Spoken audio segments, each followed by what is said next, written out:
여러분, 스페인어와 포르투갈 언어는 다릅니다. 벌써 말부터 다르지 않습니까? 스페인어, 포르투갈어. 그런데 스페인어를 사용하는 사람과 포르투갈 언어를 사용하는 사람이 만나서 대화를 하면은 60% 이상 정도는 서로 이해가 가능하다고 합니다. 근데 중국에 가면은 이제 중국어가 있는데 방언이 있습니다. 표준 중국어가 있고 광둥어가 있는데 표준 중국어를 사용하는 사람하고 광둥어를 사용하는 사람하고 대화를 하게 되면은 대화가 전혀 안 된다고 합니다. 여러분, 같은 언어에서 약간 전라도 방언, 경상도 방언, 충청도 방언 이렇게 갈라지는데 중국 표준어와 광둥어는 대화가 안 되고 별개의 언어로 구분되는 포르투갈어와 스페인어는 만나면 대화가 가능하다 하니까 과연 언어와 방언의 기준이 무엇일까? 우리로 하여금 조금 머리를 갸우뚱하게 만듭니다. 제가 이러한 말씀을 드리는 이유는 우리가 추수감사절을 맞이해서 감사의 기준이 어디 있을까? 한번 이 부분을 한번 살펴보기 위함입니다. 여러분, 감사절을 맞이해서 우리는 어떠한 감사를 드려야 할까요? 오늘 말씀을 통해서 우리가 드려야 될 감사, 어떠한 모습인지 이 부분을 한번 살펴보기를 원합니다. 자, 이 얘기를 하기 위해서 사우디아라비아를 좀 말씀드리도록 하겠습니다. 사우디아라비아의 빈 살람 왕세자가 우리나라를 방문하고 갔습니다. 보니까 40조 가량의 MOU 양해각서를 체결해서 우리나라의 경제 효과가 많이 있을 것이다, 이렇게 기대를 하고 있습니다. 사우디아라비아와 같은 중동의 나라는 이제 석유가 더 이상 사용되지 않고 친환경 에너지가 나오게 되면 그들이 이제 국부를 잃어버릴까 두려워가지고 여기에 대한 대안을 오랫동안 하고 있었습니다. 그런데 가만히 보니까 이 아랍에미레이트의 두바이가 너무나 잘하고 있는 것입니다. 그래서 이 사우디아라비아에서도 이보다 더 중동에 없었던 것을 만들기 위해서 고민했고 노력을 했습니다. 그래서 결정한 것이 바로 무엇이냐? 사우디아라비아 사막 한가운데 네옴시티라는 큰 도시를 건설하는 것입니다. 이 도시 가운데 세 개의 계획이 있는 거예요. 저 이집트와 홍해 사이 가운데 그쪽에서부터 벌써 바다 위에 부력으로 떠 있는 이 생산 기지 공장을 만드는 것입니다. 그리고 저 북쪽도 산 쪽 한 1,400m 해발 정도 되는데 그곳에는 거기를 개발해 가지고 관광지를 만드는 것입니다. 2029년에 동계 아시안 게임을 개최하기로 확정이 됐다고 합니다.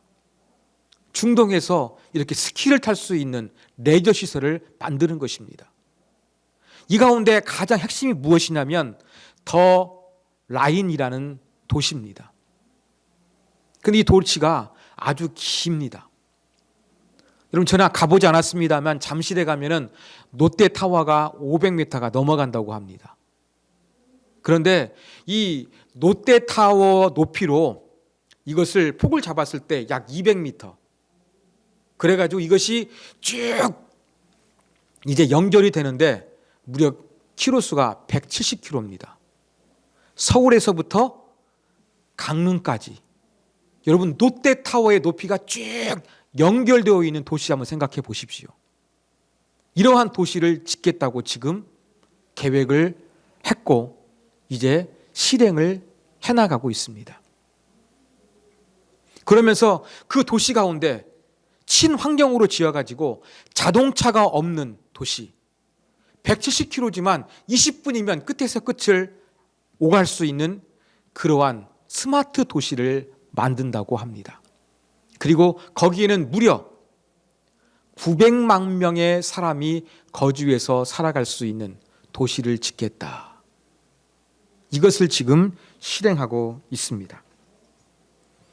여러분, 이 네옴시티 어떻게 생각하십니까? 이것을 짓는데 아주 천문학적인 돈이 들어갑니다. 발표하기로는 5천만 달러, 약 600 몇 조가 들어갈 걸 했는데 우리나라 1년 예산입니다. 그래서 2030년까지 완공을 하겠다. 비전 2030 계획에 의해서 이러한 계획을 세웠는데 가능할까요? 대부분의 사람들이 2030년까지는 불가능할 것이다. 그렇게 이야기합니다. 여러분 2020년 다 가고 있는데 7년밖에 남지 않았습니다. 이제 기초공사 시작하고 있나 봅니다. 인프라 작업들 가능할까요? 쉽지 않을 것 같습니다. 그리고 이것을 또 무시하기도 어렵습니다. 왜 그렇죠? 빈 살만이 2,500조가 넘는 엄청난 돈을 가지고 있습니다. 물론 개인의 돈으로 이 도시를 짓는 것은 아니지만 세계에서 가장 부유한 나라, 또 돈이 많은 이 사우디아라비아의 왕 세자가 이것을 짓는다고 하니까 이것을 무시하기도 어려운 것입니다.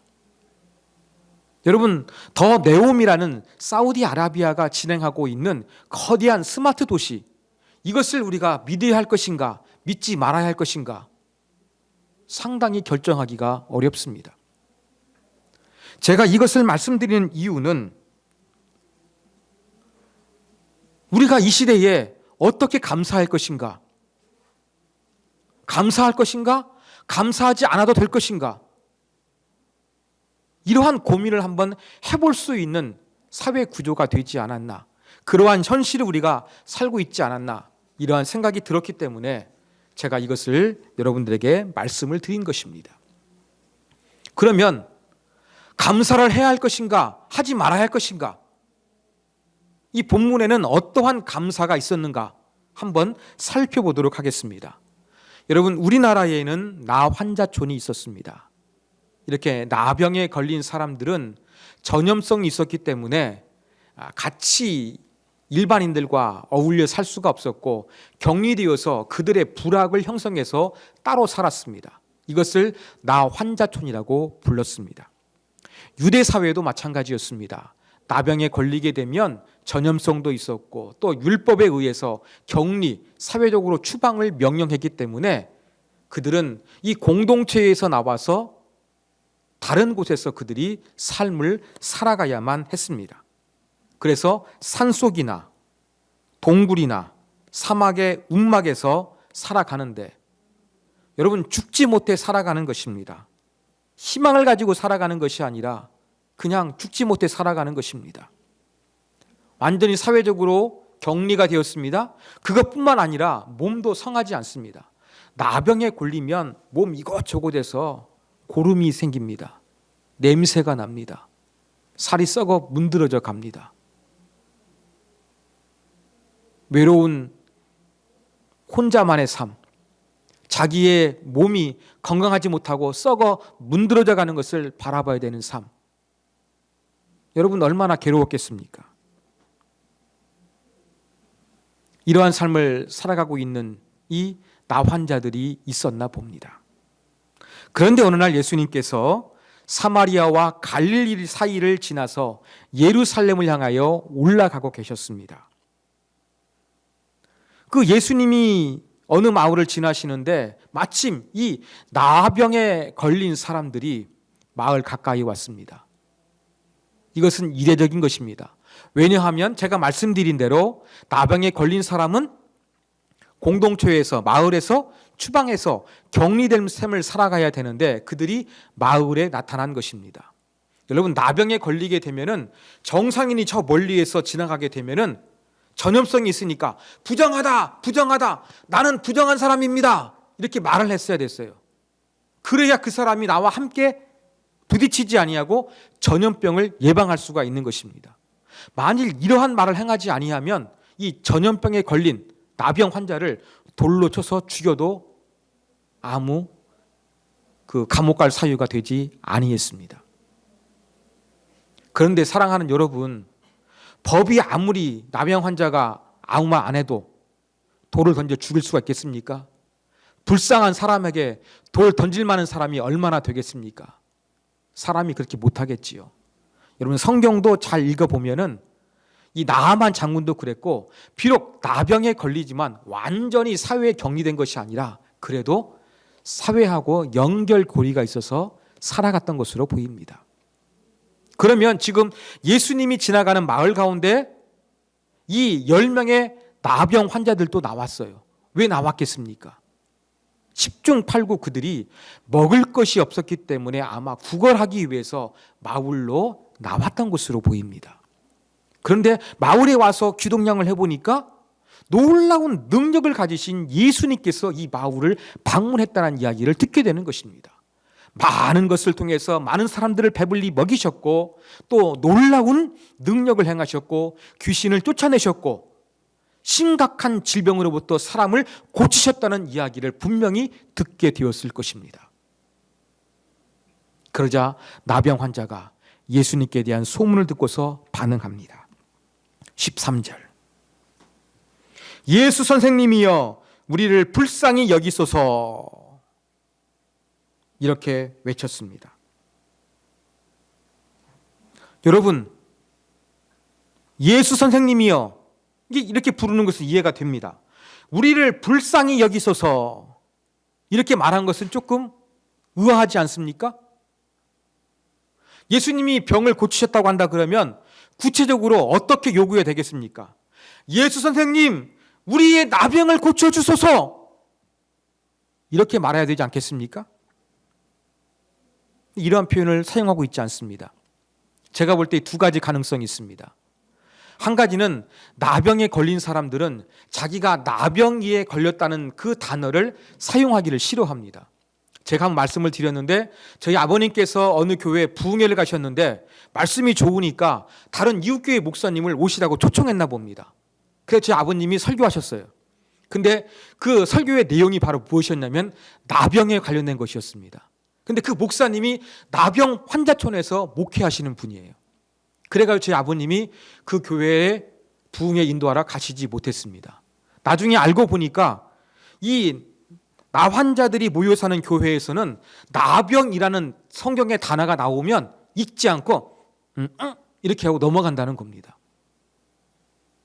이런 것을 봤을 때 이 나병에 걸렸던 10명의 환자들도 자기가 나병에 걸렸다는 것을 그렇게 말하고 싶은 마음이 생기지 않았을 가능성이 매우 높습니다. 또 하나 이유는 무엇이냐? 이들 가운데 나병이 치유될 것이라는 기대감이 낮았은 것을 반영하고 있는 표현이 있는지도 모릅니다.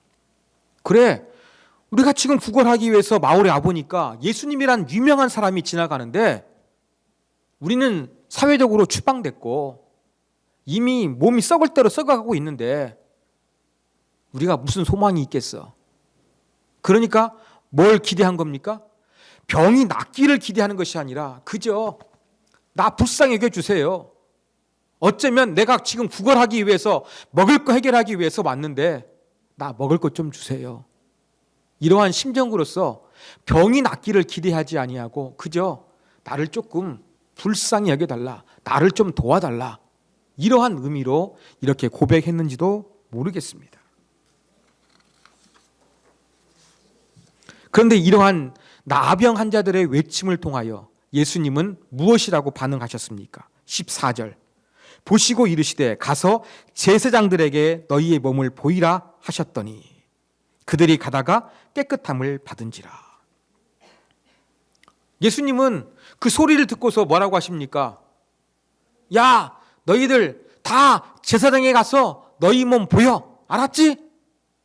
예수님 이렇게 말씀하시고 끝인 거예요.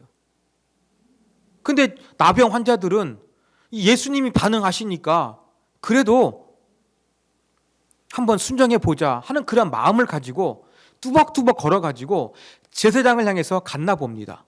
왜 제사장을 향해서 갔을까? 왜 예수님은 제사장들에게 가서 그들의 몸을 보이라고 말씀하셨을까? 우리는 쉽게 이해가 되지 않습니다만 레위기 14장을 보면 이것이 쉽게 이해가 됩니다. 여러분, 이 나병, 전염병에 걸렸던 사람은 격리되었다가 공동체로 돌아오기 위해서는 제사장의 확인 절차가 필요했습니다. 어떻게 제사장이 확인하고 어떠한 정결 규례를 밟아야 할 것인지 레위기 14장에 자세하게 기록됐습니다. 이것을 제가 자세하게는 말씀드리지 않겠습니다. 그러면 예수님께서 지금 이 10명의 나병 환자를 향해서 제사장에게 가서 너희 몸을 보이라 말씀하시는 것은 너희가 이미 치유될 것이길 믿고서 제사장에게 가라. 그래서 이 일상의 삶으로 너희 사랑하는 가족의 품으로 돌아가라. 이것이 이미 전제된 말씀이었습니다. 이러한 예수님 말씀을 믿고서 10명의 나병 환자들은 제사장을 향해서 걸어가고 있었습니다. 걸어가면서 자기들의 피부를 보니까 곰고 살이 떨어져 나가는 그 몸들이 어린아이의 피부처럼 말끔히 식혀 있는 것입니다. 놀라운 일이 벌어지게 된 것입니다. 그들이 모두 치유함을 받게 된 것입니다. 이러한 놀라운 은혜를 경험했는데 딱 한 사람만이 예수님을 다시 찾아왔습니다. 그리고 예수님께서 그들의 심각한 질병인 나병을 고치신 것에 대해서 감사하다고 무릎을 꿇습니다. 16절 예수의 발 아래 엎드려 감사하니 그는 사마리아 사람이라. 여러분 10명의 나병 환자가 이제 같이 모여 살았나 봅니다. 그냥 어려운 사람끼리 모여 살았나 봅니다. 원래 사마리아 사람하고 유대인들하고는 별로 안 친해요. 그렇죠? 그런데 나병에 걸렸던 사람들은 워낙 힘들고 어려운 불쌍한 사람들이니까 사마리아 사람이나 유대인이나 그냥 섞어서 살았나 봅니다. 그런데 이 유대인과 별로 상종하지 않았던 이 사마리아 사람이 고침을 받아가지고 어떻게 했다고요? 유대인인 예수님을 찾아왔다는 것입니다. 이건 뭘 보여주겠습니까? 종교적인 장벽이 허물어지고 있음을 보여줍니다. 이 종교적인 선입관과 장벽을 깨트리고 예수님 앞에 무릎 꿇면서 정말로 고쳐주심에 대해서 감사를 표현하고 있다는 것입니다. 즉 나병에 걸렸다가 고침받은 사마리아 사람은 종교의 장벽을 뛰어넘어서 예수님께 진정한 감사를 드렸습니다. 그런데 나머지 90%는 감사하지 아니했습니다. 예수님께서 그래서 이렇게 말씀하십니다. 17절 18절 예수께서 대답하여 이르시되 그 9은 어디 있느냐? 이 이방인 외에는 하나님께 영광을 돌리러 돌아온 자가 없느냐? 이렇게 말씀하셨습니다. 예수님 보니까 당연히 이 나병으로부터 치유받았으면 감사하고 하나님께 영광을 돌려야 되는데 왜 하지 않느냐? 예수님도 기대하고 계셨음을 알 수 있는 그러한 말씀입니다. 자, 그러면 이 나병 환자 입장에서 감사를 할 수 있었을까? 우리가 좀 각도를 달리해서 나병 환자 입장에서 한번 감사할 수 있었을까? 한번 생각해 봤으면 좋겠습니다. 제가 볼 때에 나병 환자들이 감사하는 것은 상당히 힘들고 어려웠을 가능성도 높습니다. 첫 번째 이유입니다. 왜냐하면 그들은 평소 감사하기 힘든 삶을 살았기 때문입니다. 나병은 사회적으로 격리되는 질병이라 그랬죠. 뿐만이 아니라 이 종교적으로도 사형 선고를 받은 거나 마찬가지였습니다. 그냥 나병에 걸리면 사회적으로만 격리되는 것이 아니라 영적으로도 신앙적으로도 격리되는 것과 똑같습니다. 왜냐하면 나병은 하나님께서 천벌을 내리시는 질병으로 사람들이 이해하고 있었기 때문입니다. 그럼 평상시에 하나님에 대한 의식이 어떻겠습니까? 내가 하나님께 잘못해서 내가 뭐가 잘못해가지고 하나님 나한테 이렇게 저주받을 이 나병 걸리게 하셨는데 하나님께 감사하고 싶은 마음이 있겠습니까? 하나님 사랑하겠습니까? 이런 마음이 별로 없겠죠. 왜 하나님은 나에게 이러한 심각한 벌을 내리신 걸까? 왜 하나님은 나를 싫어하시는 것일까? 이러한 하나님을 향한 원망과 이 퀘션 마크가 가득했을 것입니다. 그렇기 때문에 이들의 평소의 삶은 하나님께 대한 원망과 비난을 가질 만한 상황이 가득했지 감사할 만한 요건이 별로 없었던 것이에요. 그렇기 때문에 갑자기 하나님께 감사의 태도로 바뀌는 것은 쉽지 않았을 것 같습니다. 두 번째 이유입니다. 여러분, 감사하기도 참 경황이 없을 정도로 이 치유가 순간적으로 이루어졌기 때문에 그렇습니다.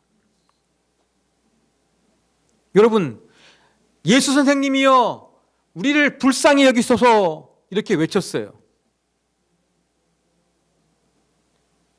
이때 병 낫기를 기대했겠습니까? 안 했겠습니까? 기대했을 사람도 있을 것이고 그냥 도와달라고 말했을 사람도 분명히 있었을 것입니다. 이들이 뭔가 낫기 위해서 그 베데스다 연못 가운데서 천사가 물을 동했을 때 제일 먼저 점프에 들어갈 정도로 의도적으로 병 낫기를 기대하는 마음이 있었냐고요. 없었습니다. 이들의 평상시의 삶은 하나님을 원망할 만한 그러한 상황이었고 또 병을 낫기 위해서 뭔가 기대감을 가지고 준비했던 것도 전혀 없는 상태에서 갑자기 어느 날 구걸하기 위해서 마을 방문했다가 예수님 지나가신다는 이야기를 듣고서 고함 쳐가지고 그들의 질병이 깨끗함을 받게 된 것이었습니다. 이렇게 순간적으로 우연히 고침받게 되다 보니까 감사할 만한 경황이 전혀 없었던 것으로 보입니다. 어쩌면 나병 환자들의 입장에서는 그냥 나 럭키가이다, 나 운이 좋은 사람이다 이렇게 생각하기가 오히려 쉬웠던 상황으로 보입니다. 세 번째 이유입니다. 그들이 나병으로부터 치유되기 위해서 별로 노력한 것이 없기 때문에 그렇습니다. 여러분, 내 땀과 내 노력이 들어간 것은 나에게는 그것은 그만큼 소중합니다. 그렇죠? 그런데 내가 특별히 노력하지 않고 갑자기 얻게 된 것은 헤프겠습니다. 이 로또 복권에 당첨된 사람이 돈을 쉽게 잃어버린 이유가 무엇입니까? 쉽게 벌었기 때문에 쉽게 나가는 것입니다. 여러분, 지금 이 나병 환자들이 치유를 받았는데 제가 볼 때 별로 한 게 없어요. 그냥 우연처럼 보이는 짧은 순간에 어느 날 재수 좋아서 예수님을 만나게 된 것이에요. 이들이 노력한 게 무엇입니까? 예수 선생님, 날 좀 불쌍히 여겨주세요. 한마디 외친 거 이거밖에 없었어요. 뭐 하나님께 작정 기도했겠습니까? 병을 낫기 위해 가지고 뭐 헌금을 드렸겠습니까? 아니면 금식 기도했겠습니까? 전혀 그런 거 없었습니다. 그냥 한마디, 예수 선생님, 나 불쌍히 여겨주세요. 이 외침밖에 없었습니다. 그리고 예수님의 반응도 보십시오.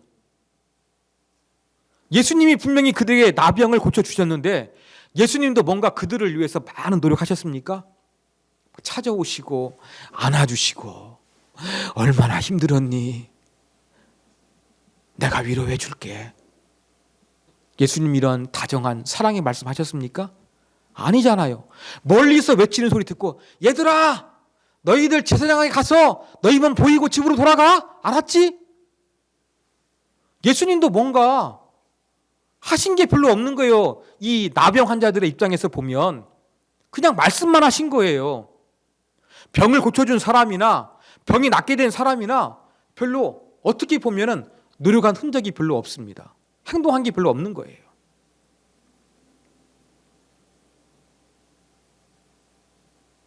이러한 이유들을 보면 여러분 10명의 나병 환자가 고침을 받았습니다만 1명만 감사하고 9명은 감사하지 않는 이유 어느 정도 그들의 입장에서는 조금 우리가 이해할 수 있지 않겠습니까?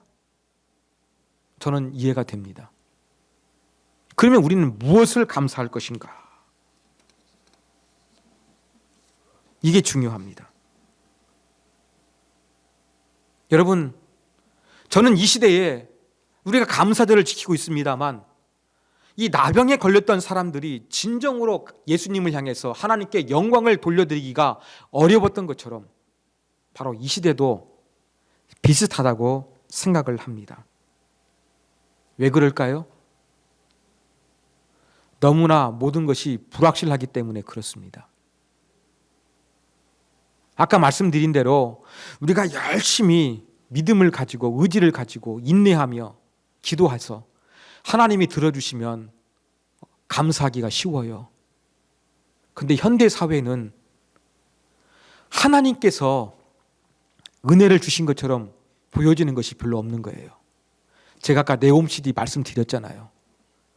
네옴시티 믿어야 할 것인가 말 것인가, 이와 관련된 주식을 사야 될 것인가 말 것인가, 내가 결정하는 것 같지 하나님이 하시는 것 같지가 않은 거예요. 모든 것들이 불확실하고 모든 것이 어떻게 결정할지 모르는 상황에서 그냥 내가 결정한 것으로 보이지, 내가 시대를 따라가는 선택으로 보이지, 하나님께서 나를 위해서 뭔가 해주셨다는 느낌이 들지 않는 것이 우리가 살고 있는 현대사회라고 저는 생각을 합니다. 그래서 우리는 감사하기가 힘든 시대를 살고 있다고 저는 이번 감사절을 지키면서 생각하게 되었습니다. 그러면 우리가 감사절 지킬 필요가 없네, 감사할 조건들이 별치 않으니까 감사하지 않아도 되겠네, 이런 성급한 결론을 내리시면 절대 안 됩니다. 우리가 여기서 기억할 것이 있습니다. 사랑하는 여러분, 예수님께서 뭘 기대하셨습니까? 예수님께서 이 한 명이 돌아와서 엎드려 경배를 하자 그에게 예수님께서 뭐라고 말씀하셨습니까? 10사람이 다 고침을 받았거늘 왜 9은 하나님께 돌아와 영광을 돌리지 아니하느냐, 이렇게 말씀하셨습니다. 이 말씀 속에서는 예수님께서는 마땅히 그들이 하나님께 영광을 돌려드려야 한다는 것을 전제하고 계심을 발견하게 됩니다. 비록 나병 환자 입장에서는 자기들이 별로 한 것도 없고 예수님도 별로 해주신 것이 없는 것 같아가지고 모든 것이 운이 좋아서 순간적으로 이루어진 것처럼 보일지랄지라도 궁극적으로 그 치유가 이루어진 것은 하나님의 주권이요 하나님의 행위라는 것을 예수님은 분명히 하셨습니다. 사랑하는 여러분, 왜 우리가 감사해야 되겠습니까? 감사의 이유가 바로 여기에 있습니다. 우리가 감사해야 되는 이유는 모든 것이 불확실하고 오랫동안 기도하지 않고 빨리빨리 변해가지고 기도의 공로가 아닌 것처럼 느껴진다 할지라도 그 모든 것이 나오게 되는 것은 무엇입니까? 하나님의 주권, 하나님의 뜻과 계획, 하나님의 역사하심 가운데서 나왔다는 것을 우리는 언제나 잊지 않고 기억해야 할 것입니다. 예수님께서 말씀하신 감사의 조건 무엇입니까? 우리가 얼마나 노력했느냐, 내가 얼마나 기도했느냐, 우리의 공로가 들어가지 않습니다. 모든 것이 빨리 변해버리는 현대 사회 속에서 그냥 운처럼 보이는 것도 하나님의 보이지 않는 섭리라고, 이것을 감사해야 된다고 예수 그리스도는 지금 나병 환자에게 말씀하고 계시고 저와 여러분에게도 동일하게 말씀하고 계신다는 사실을 저와 여러분이 가슴에 새겨야 될 것입니다. 사랑하는 여러분, 왜 우리가 감사해야 됩니까? 나병 환자처럼 어떻게 보면 하나님께 감사해야 될 이유가 별로 없는 거예요. 이러한 마음으로 감사절을 지키지 아니하셨으면 좋겠습니다. 예수님의 말씀, 예수님의 시각으로 감사를 바라보십시오. 우리가 선택한 것이 아닙니다. 우리가 운이 좋은 것이 아닙니다. 우리의 공로가 아닙니다. 그 모든 것 이면에는 하나님의 주권, 하나님의 역사하심이 있다는 것을 예수님은 말씀하셨습니다. 그래서 내가 많이 노력을 하던, 많이 노력하지 않고 우연한 것처럼 보이고 내가 할 것인가 말 것인가 선택한 내 선택에 대한 보상 같아도 궁극적으로 그렇게 하신 분은 하나님이시다는 것을 저와 여러분이 기억하고 하나님 앞에 감사를 올려드릴 수 있는 저와 여러분이 되기를 주님의 이름으로 부탁드립니다.